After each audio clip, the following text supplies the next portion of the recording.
Today's meeting of the Velshi Band Book Club is officially under. I'm not very good at this gavel hitting thing. Today I'm joined by an author that has been on the top of our list since we began the club in early 2022, an author who needs no introduction, but I gave a long one anyway, and I'm still going to give another one because it's Stephen King. His contributions to American literature cannot be overstated. He's an author that's inspired generations of readers and writers, the award-winning, best-selling, and prolific Stephen King. Stephen, welcome to the club. Thank you for being with us. Thank you. As they say on talk radio, I'm a longtime fan of the show. I appreciate that. And I will tell you, I'm a longtime fan of yours and a huge fan of Maurice Sendak's. And you kind of wrecked a book that looks like Where the Wild Things Are because you've now made it into a Stephen King scary thing. It's wonderful. Tell me what this was even about. You took sketches that were used in a stage production of Hansel and Gretel, and you've created it around something else. Tell me about the genesis of this. Well, I got in touch, or rather the Sendak Foundation got in touch with me and said, we've got this crazy idea. We've got these pictures that Maurice Sendak did for an opera production of Hansel and Gretel. And would you consider doing a new version of Hansel and Gretel with these pictures included? And I saw the pictures and I thought right away I ought to do this. And there were a couple in particular that stuck out for me. One was the witch on the broom with a bunch of screaming children behind her in a sack. And another one was a picture of the candy house, the famous candy house where when the kids turn their back, it shows its true face, which is a horrible face with the walk is turned into a long, lolling tongue, and the windows become these sort of drooping eyes. And I thought, this is my story. I can do this. In fact, I want to say, read to my viewers something you wrote in the introduction to Hansel and Gretel, in which you say, the essence of the story, really, all fairy tales, is a sunny exterior, a dark and terrible center, brave and resourceful children. In a way, I've been writing about kids like Hansel and Gretel for much of my life. Yeah, it's true. Starting with Mark Petrie, the little boy in Salem's Lot, who says, what is death? Well, death is when the monsters get you. And really, I mean, that's kind of like the bottom line of all these fairy tales. You know, fairy stories are our first knowledge of suspense fiction. You know, it's the story of like the Goldilocks girl who is like stuck in the house, and you're saying, oh, the bears are going to come back, the bears are going to come back. Or Hansel and Gretel, how are they possibly going to get away from the witch, because the witch wants to turn them into a pie? So all of those things appeal to kids, but they appeal to grown-ups as well. It's the basis of what we call horror.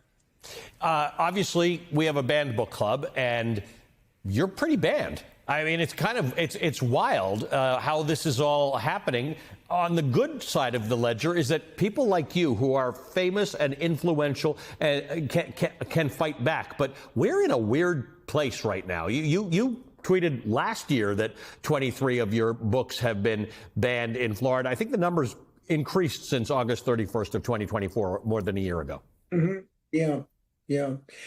You know, what I say to kids, particularly high school kids who can't find it in the library, is if you can't find it, run to the library, the grown-up library, or to the bookstore and find out what it is that you don't want them, what they don't want you to read. Yep. You know, and a lot of times it isn't a question of violence. Violence seems to be the great American gold standard, if you will. It's sex. That's what people really are down on. Let's talk about ways in which horror works for a reader. Horror has traditionally been used as a way to explore social anxieties and fears. This measurement that we've got that says that horror books are selling more. What is that? Why are well-crafted horror books and movies a response that we've got to? Do you think it's a response to sort of a fracturing culture or maybe feelings about insecurity and government? I think two things are going on. One is that people simply want an escape from the world where they live, and the gas prices are up, the egg prices are terrible.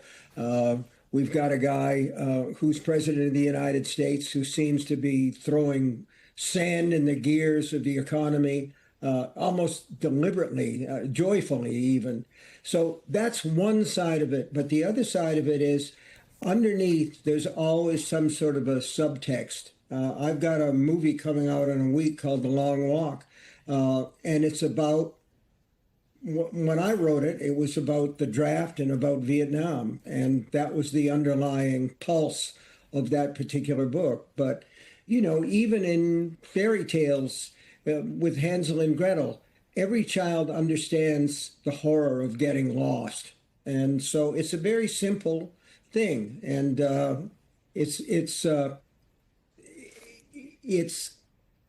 nationwide. It's worldwide. One of the things that comes up across a lot of your work is humanity's inherent goodness. This actually seems to motivate a lot of your writing. Mm-hmm. Yeah, I think that most people are good. I think that when you see, for instance, a car rolling downhill, or you see somebody, a child in the road, and that car is going to hit them, it doesn't matter who is a Trump supporter, who is a Republican, who is a Democrat. Everybody gets together and immediately they do that. They save that child.